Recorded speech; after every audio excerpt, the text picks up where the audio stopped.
Boa noite também a todos os irmãos que hoje nos acompanham de forma online, no conforto dos seus lares. Então que a paz e o amor do nosso Mestre Jesus esteja no coração de todos nós. É com o nosso coração transbordando de alegria e hoje nós nos reunimos aqui nesta casa de luz, nesta casa de orações, para juntos nós fazermos algumas reflexões em torno do capítulo 23 do Evangelho segundo o Espiritismo, a estranha moral. E começo então a nossa reflexão fazendo uma pergunta: o que significa moral? No dicionário nós encontramos o seguinte: preceitos e regras que, estabelecidas e admitidas por uma sociedade, regulam o comportamento de quem dela faz parte. No Livro dos Espíritos, na questão 629, que definição se pode ter da moral? E os espíritos benfeitores, responsáveis por ajudarem na codificação, respondem que a moral é a regra do bem proceder, isto é, de distinguir o bem do mal. Funda-se na observância das leis de Deus. O homem procede bem quando tudo faz para o bem de todos. E lá no livro Evolução para o Terceiro Milênio, na parte 4 do capítulo 8, no item 22, nos traz o seguinte complemento: que moral é um sistema de princípios e regras que objetivam orientar o uso da liberdade pessoal por meio da distinção do bem e do mal, a fim de que não dê perturbações, ocasionando sofrimentos futuros. Pois bem, lá no Evangelho de Lucas, no capítulo 14, lá nos versículos de 25 a 27, nós vamos encontrar a seguinte narrativa de Jesus: se alguém vem a mim e não odeia seu pai, sua mãe, este não pode ser meu discípulo. E vejamos, amados, que naquele momento uma grande multidão o acompanhava e Jesus, de uma forma muito carinhosa, traz algumas condições para que eles se tornassem seus discípulos, mostrando que não bastava apenas dizer Senhor, Senhor, que entrariam no reino dos céus. Aí eu me recordei do conto trazido pelo irmão X, lá na obra Contos e Contos, psicografado por Francisco Cândido Xavier, intitulada O Discípulo de Perto, que começa mais ou menos assim: Efraim, filho de Atade, tão logo soube que Jesus se reunia com um pequeno colégio de aprendizes direto para a anunciação das boas novas, veio apressado em busca de informes precisos. Divulga-se sobre o Messias toda sorte de comentários. O povo se mantinha oprimido, respirava por toda parte um clima de dominação. E Jesus curava, Jesus consolava, bendizia. Chegar a transformar água em vinho em uma festa de casamento. Não seria ele o príncipe esperado, com suficiente poder para redimir o povo de Deus? Certamente, ao fim do ministério, dividiria cargos e prebendas, despojos de súbito valor. Aconselhável, portanto, disputar-lhe a presença. Jerusalém, mas se achava-se possuído de manifesta angústia. Uma grande tristeza transbordava-lhe o olhar, adivinhando a cruz e a flagelação que se avizinhavam. Sereno e afável, pediu a Efraim lhe abrisse o coração.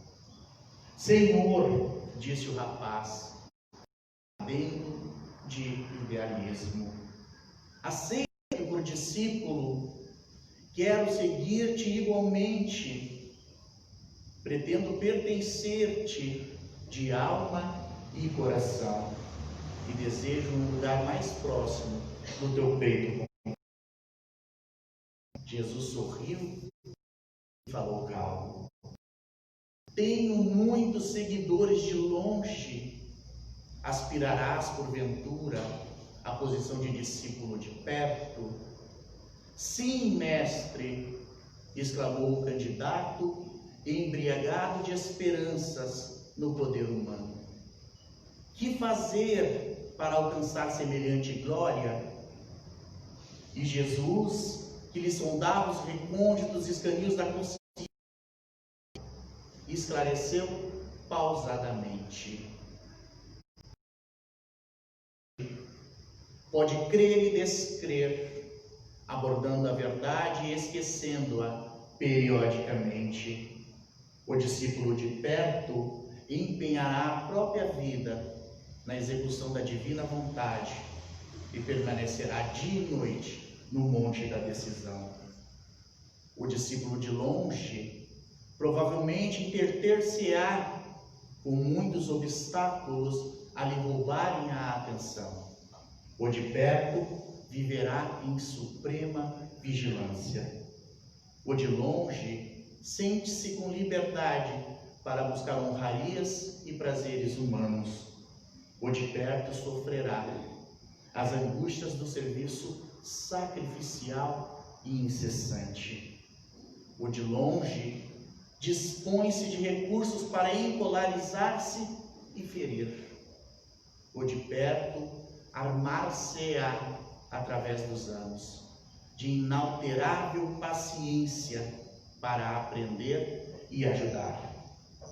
O de longe alegará dificuldades para concentrar-se na oração, experimentando sono e fadiga.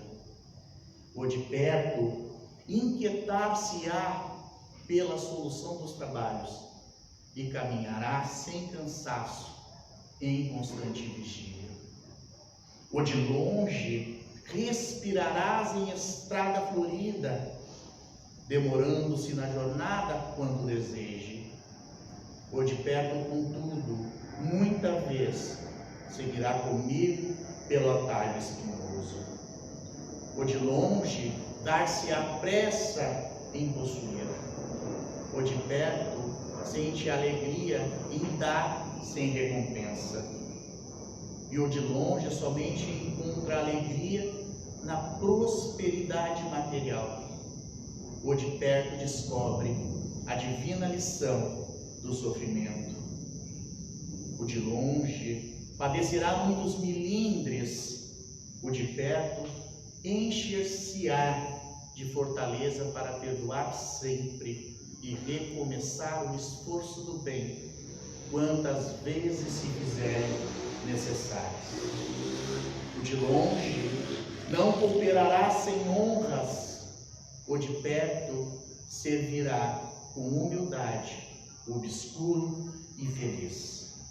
O de longe adiará os seus testemunhos de fé e de amor perante o Pai.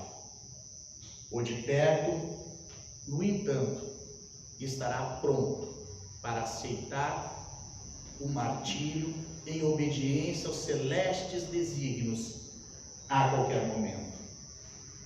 Após longa pausa, fixou em Efraim seus olhos doces e indagou: aceitarás mesmo assim? E o candidato, algo confundido, refletiu e exclamou: Senhor, Os teus ensinos me deslumbram.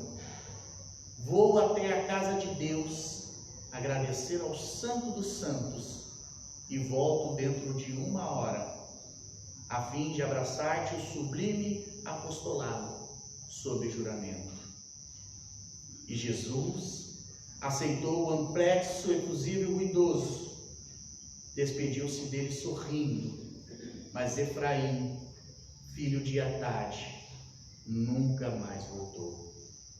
E nós então podemos fazer uma reflexão do quanto nós estamos nos esforçando para sermos discípulos de Cristo, ou se nós estamos na inércia aceitando esta proposta de sermos discípulos de longe. Então reflitamos. Nós encontramos também lá no Evangelho de Mateus, no capítulo 19, versículo 29, outra narrativa de Jesus, em que ele diz: todo aquele que tiver deixado por meu nome sua casa, seu pai, sua mãe, seus irmãos, terá por herança a vida eterna. E aí nós entramos no ponto da nossa reflexão. Como pode, amados irmãos, se Jesus é todo amor e bondade, dizer a nós que deveríamos odiar pais e mães, que deveríamos abandonar os nossos lares, as nossas famílias, e isso nos causa uma certa estranheza, não é mesmo? Mas vejamos que as palavras encontradas lá nas Escrituras, no Oldit, em latim, e Kaiomissei em grego, não quer dizer propriamente odiar, mas sim amar menos, não amar tanto quanto, não amar igual ao outro. É importante que nós possamos compreender que naquela época existia vários termos gregos para designar tipos de amores diferentes, como por exemplo o amor eros, que resumidamente nós podemos dizer que é um amor paixão, um amor de posse, egoísta. É um amor que devora para suprir uma falta, uma necessidade, que nós podemos chamar de amor carnal. Temos também o amor filia, ou filio, que já é um amor pelo outro, um amor pelo que o outro é. Nós podemos dizer que é a passagem do amor carnal para o amor espiritual. Do amor a si mesmo para o amor ao outro. É o amor de marido e mulher, de pais e filhos, de irmãos, mas que ainda é um amor muito condicionado, ou seja, um amor que sempre espera algo em troca. E nós temos então o amor ágape, que Jesus, ao prescrever o amor, utiliza-se deste termo ágape, que vem do verbo grego agapã, e significa querer bem, para designar um amor mais autêntico, um amor incondicional. E nós costumamos traduzi-lo, este verbo ágape, como caridade. Em Coríntios, no capítulo 13, versículo de 4 a 8, o apóstolo Paulo, ele nos diz que o amor é paciente, é benigno, que o amor não se arde em ciúmes, não se ufana, não se ensoberbece, não se conduz inconvenientemente, não se exaspera, não se alegra com as injustiças, mas regozija-se na verdade. Que o amor tudo sofre, tudo crê, tudo espera, tudo supera, e o amor tudo suporta. Portanto, amados irmãos, amar no sentido do termo é como nos diz lá no Evangelho segundo o Espiritismo. É nós sermos leais, sermos conscienciosos, é nós fazermos aos outros o que quereríamos que os outros nos fizessem, é nós termos sempre diante da dor e do sofrimento de alguém uma palavra de consolo, de esperança, gestos que amparem e que tragam esse sentimento de pertencimento.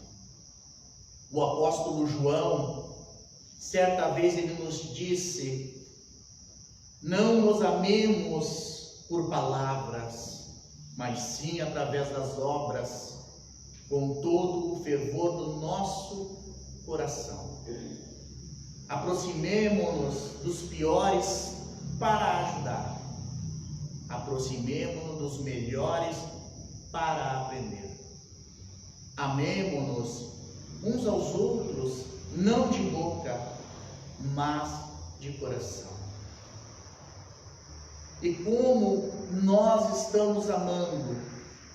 Estamos amando da forma como Jesus nos indicou? E nós podemos até dizer que é muito difícil de nós conquistarmos, de nós realizarmos este amor, de desenvolvermos este amor ágape em nós. Mas, segundo Jason de Camargo, lá na obra Educação dos Sentimentos, ele nos fala que o ser humano possui enorme potencial de realização. Significa dizer que nós sempre estamos aptos a aprender, a crescer e a mudar. Por isso somos espíritos perfectíveis, ou seja, fomos criados sim, simples e ignorantes, mas fomos criados para a perfeição.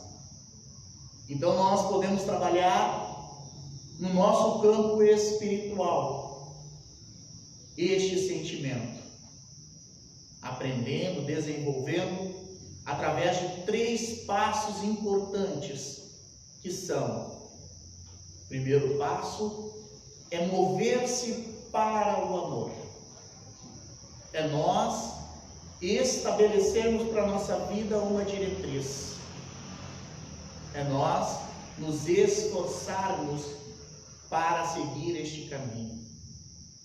Digo isto porque muitas vezes nós estacionamos a nossa caminhada evolutiva com medo das mudanças.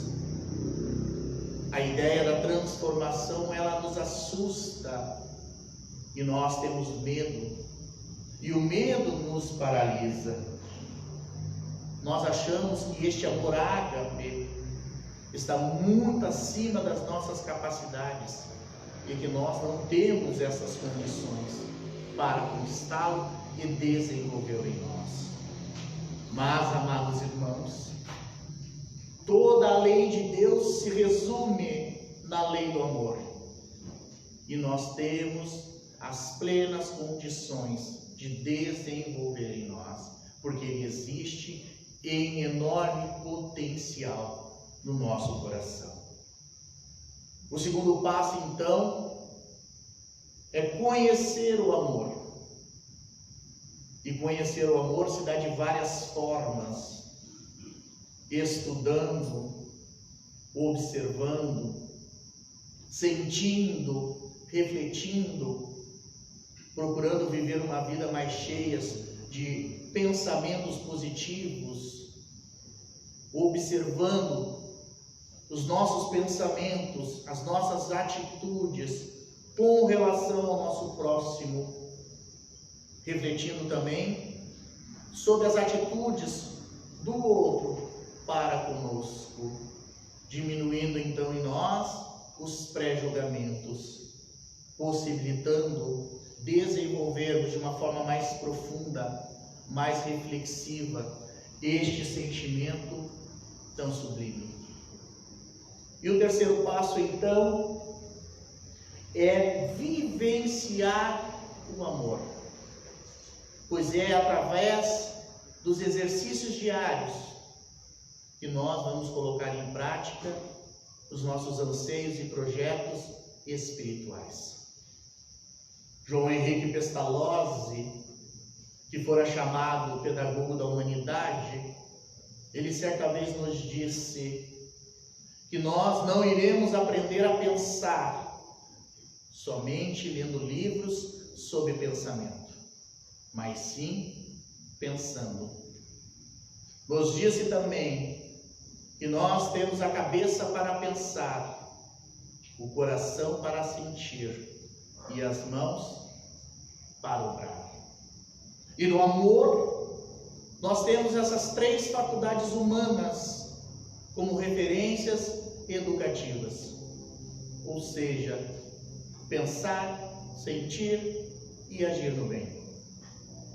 Seguindo então este raciocínio de Pestalozzi, nós só iremos aprender a amar amando, porque o amor, ele é um exercício diário.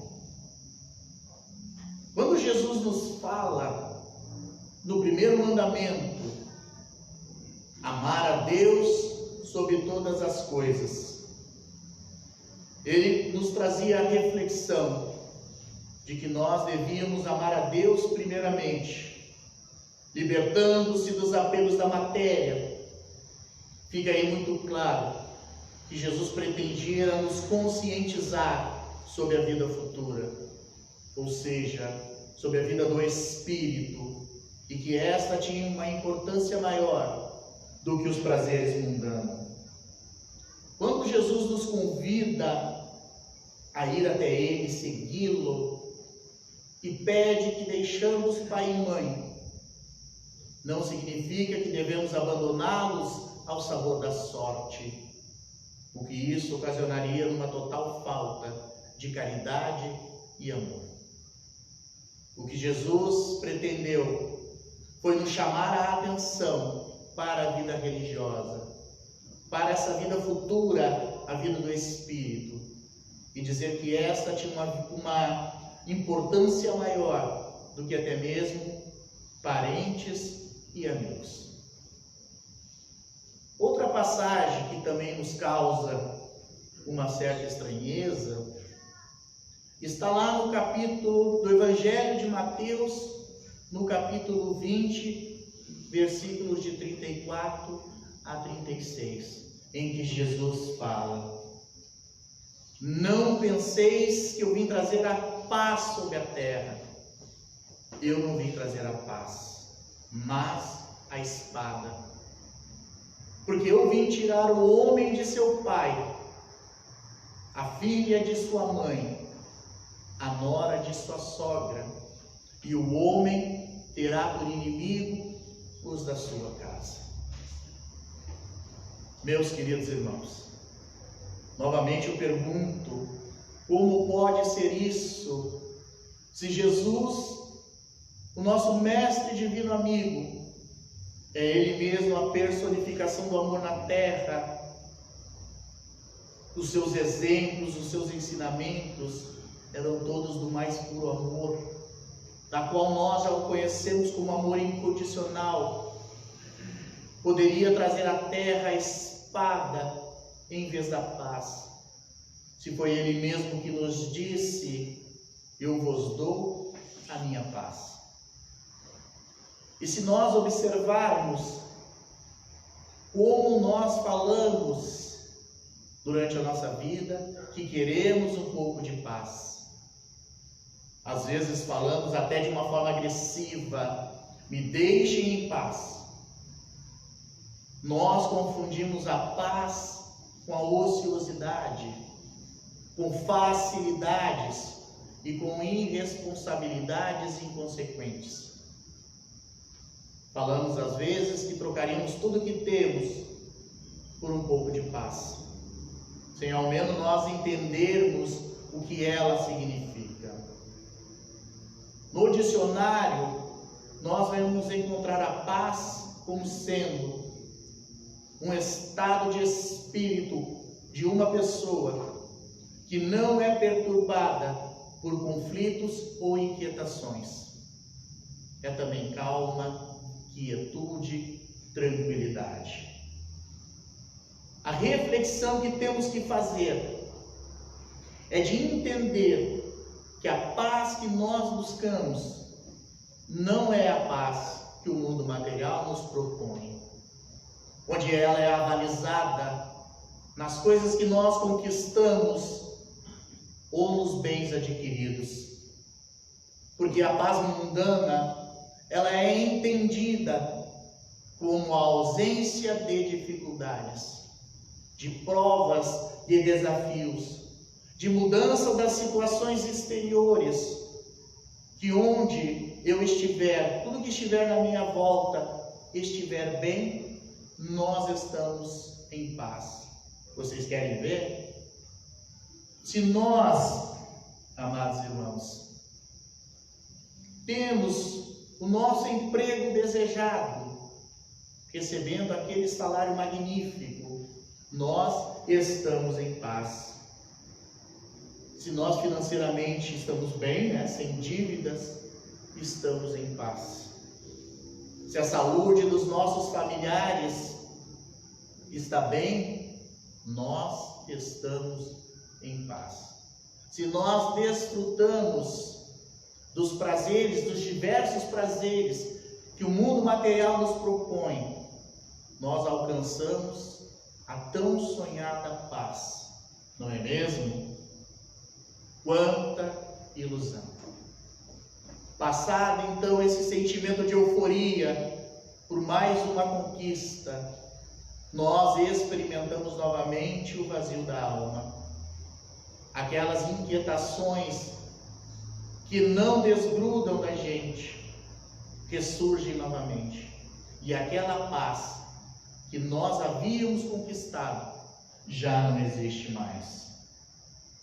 Quando então nós compreendermos a vinda de Jesus, que trouxe por amor o seu Evangelho, este manancial de consolações e esperanças, nós passamos a entender que a paz que Jesus nos ofereceu, ela passa por um outro caminho, pelo caminho da renovação.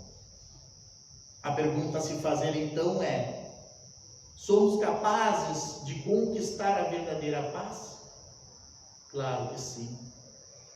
Desde que nós a buscamos dentro de nós mesmos, através de uma grande transformação, tirando de nós essas nossas mazelas, essas nossas incompreensões, deixando morrer o homem velho, para que o homem novo possa surgir. E o Evangelho do Cristo Consolador nos oferece como reflexão este caminho, caminho de muitos desafios, de muitas lutas, que é o caminho do autoconhecimento, do autoburilamento, buscando descobrir em nós a chama divina do amor. Vamos nos lembrar da frase de Jesus, em que ele fala, lá no Evangelho de Mateus, no capítulo 25, versículo 40, que ele nos diz: a cada um desses meus pequeninos que tu fizeres, é a mim que tu estarás fazendo.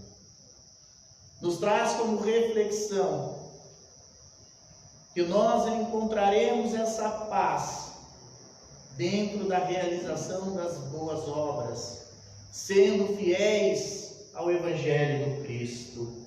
Aí sim, nós vamos conquistar essa verdadeira paz, firmada nas condições morais que o Espírito ainda necessita para a sua evolução.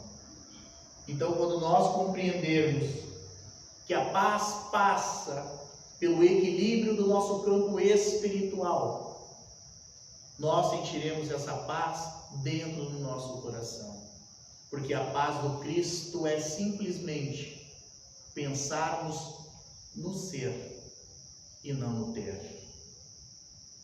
Jesus Cristo, sendo Ele o príncipe da paz, trouxe-nos então uma espada? Emmanuel nos diz que sim. E na verdade o Cristo nos trouxe a espada da renovação, da luta contra o mal, usando o bem, utilizando-se da lei do amor, a espada da libertação das nossas sombras, dissipando as nossas trevas interiores, para que nós possamos nos tornar pessoas melhores. E Jesus não se refere a uma revolução armada ou até mesmo uma guerrilha. A mensagem do seu Evangelho requer uma tomada de decisão e mudança de vida. E é esta mudança que causa uma reação por parte das pessoas. E por causa disto, desta mudança, onde nós passamos a viver uma vida mais religiosa do que mundana, é que surgem as diferenças nas famílias, nas escolas, no trabalho, sendo mostrada pelo Mestre como a espada. A espada que Jesus vem trazer é, na verdade, a espada do conhecimento interior, a fim de que o homem comece a batalha do aperfeiçoamento de si mesmo. A espada que enxerga sem piedade, sem dó, sem medo, as nossas próprias imperfeições, que rompe a sombra que insiste em ficar em nós, nos impedindo de voarmos na direção da luz do amor. Por isso que o Cristo dizia: brilhe a vossa luz. Mas nós não a enxergamos, porque nós permanecemos mergulhados nas sombras. E por que então nós nos demoramos nas sombras?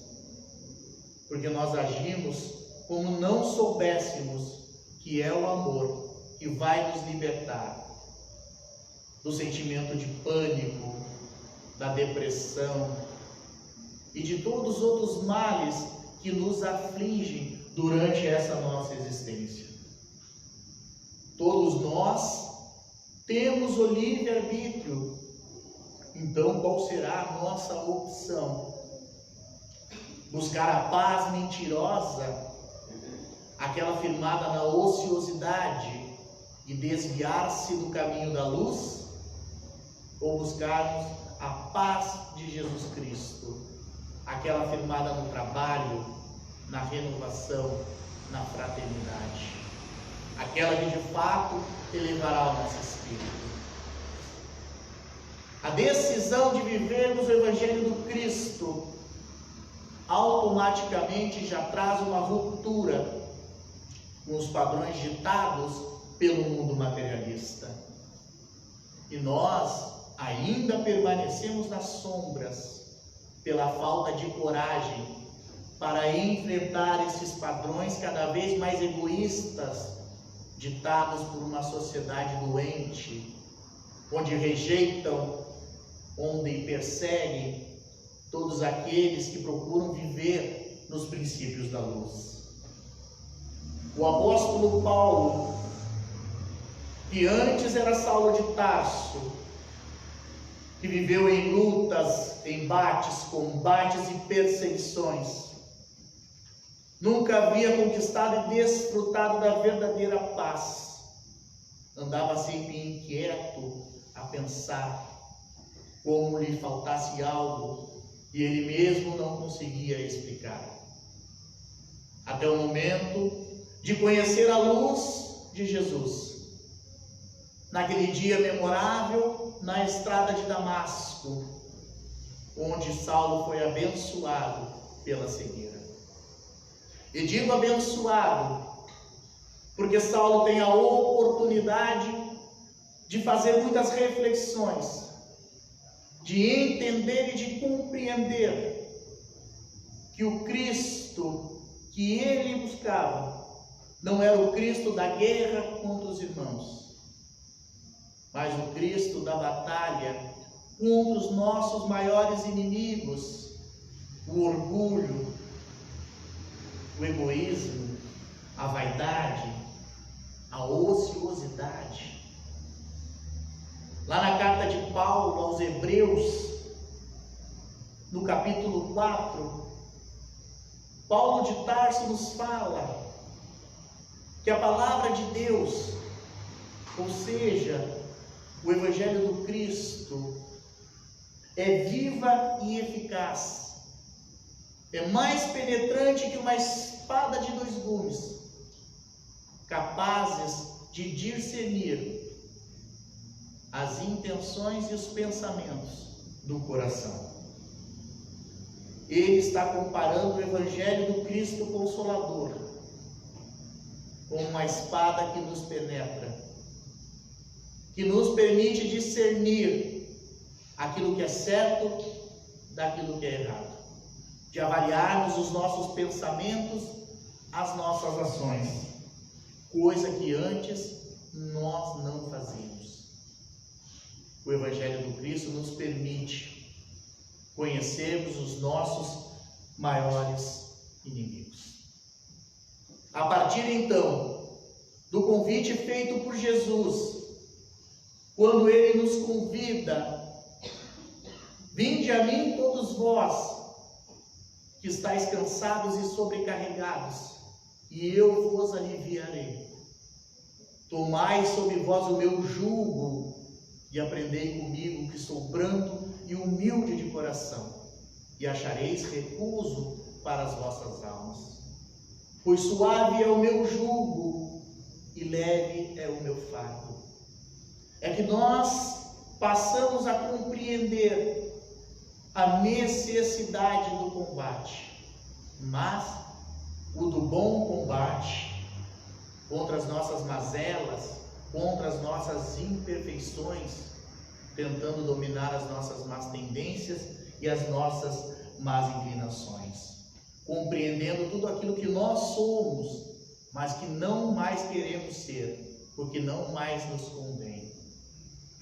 Lá na carta de Paulo aos Romanos, no capítulo 7, versículos de 19 a 21, Paulo de Tarso descreve: o bem que eu quero, esse ainda eu não faço.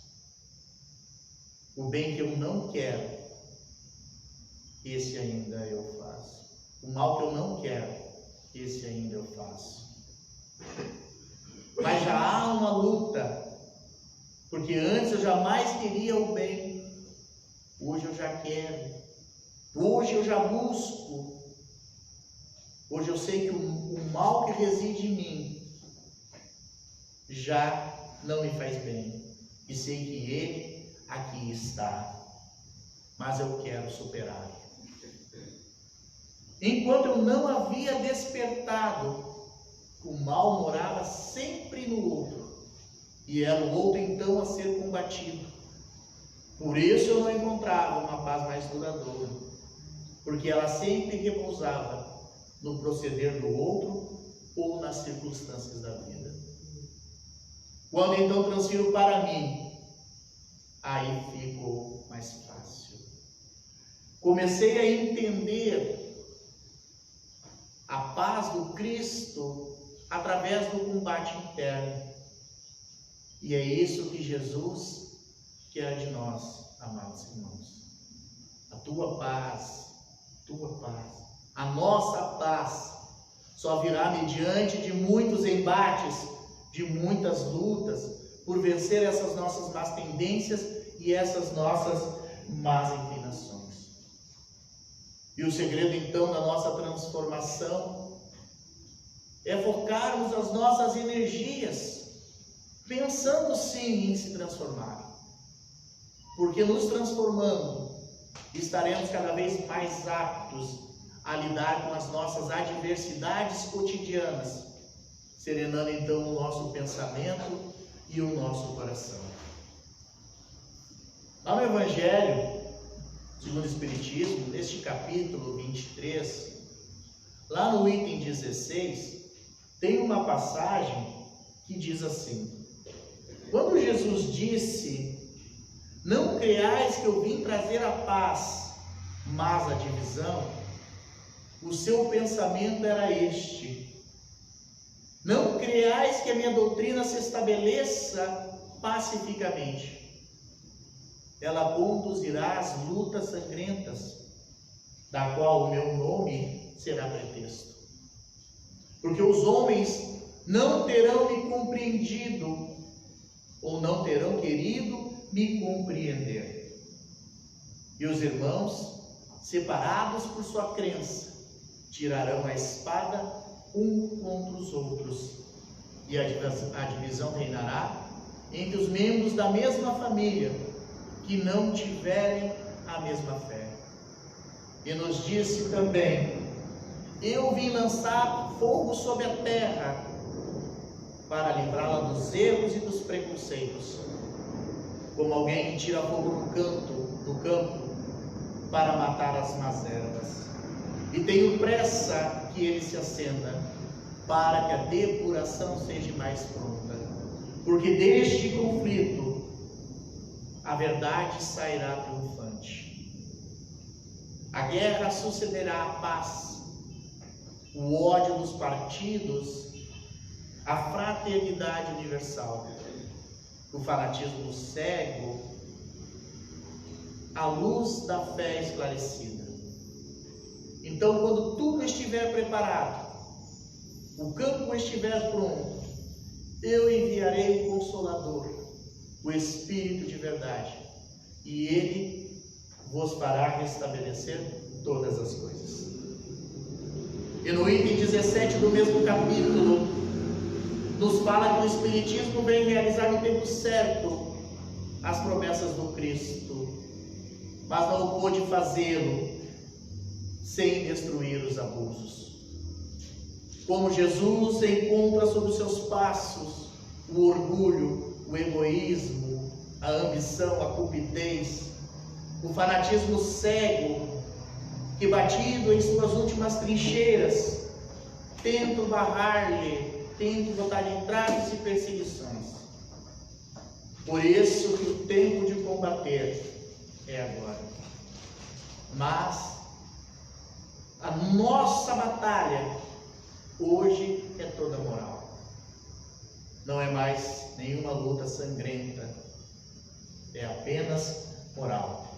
Porque nós temos que fazer brilhar a luz em nós, abrir o nosso coração e percebermos que a paz do Mestre Jesus, a verdadeira paz, ela depende unicamente dos nossos esforços, de nós compreendermos que somente seremos felizes quando não mais existir um irmão na dor, um irmão no sofrimento e um irmão no esquecimento.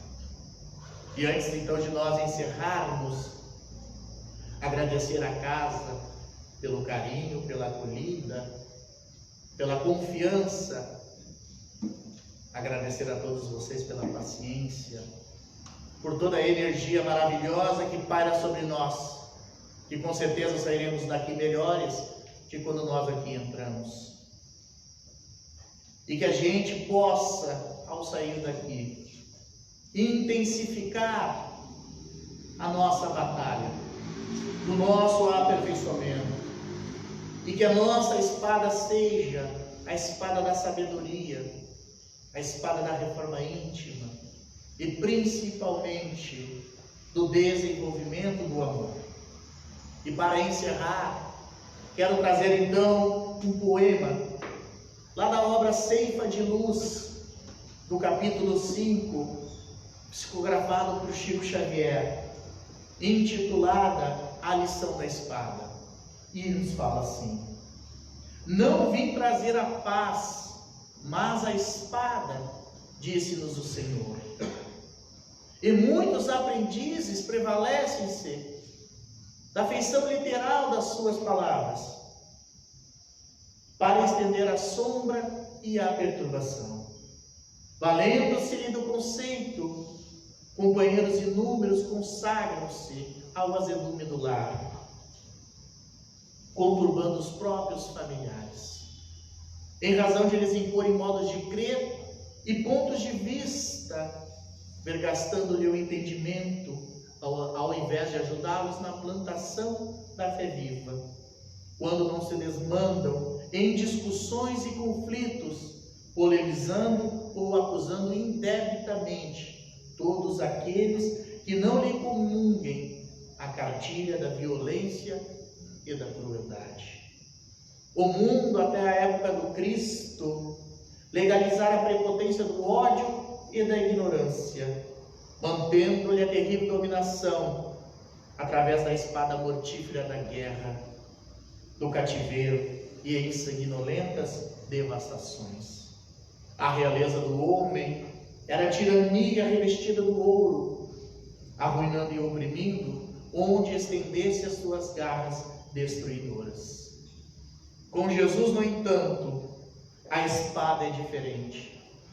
Voltada para o seio da terra, representa a cruz que ele mesmo prestou, o testemunho supremo do sacrifício e da morte para o bem de todos.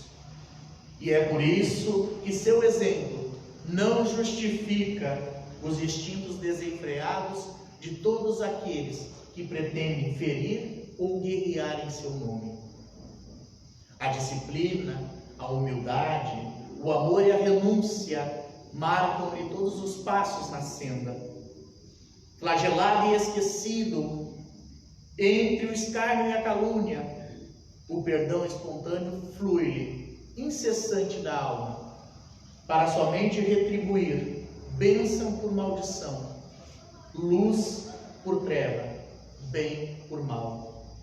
Assim, se recebeste a espada simbólica que o Mestre nos trouxe à vida, lembra-te que a batalha instituída pela lição do Senhor permanece viva e rija dentro de nós, a fim de que, ensarrilhando sobre o passado a espada da nossa antiga insensatez, viemos a convertê-la na cruz redentora, em que combateremos os nossos inimigos da nossa paz, que estão ocultos dentro de nós mesmos, em forma de orgulho, de intemperância, de egoísmo e de animalidade, ao preço da nossa própria consagração à felicidade dos outros, única estrada suscetível para conduzir-nos ao império definitivo da grande luz.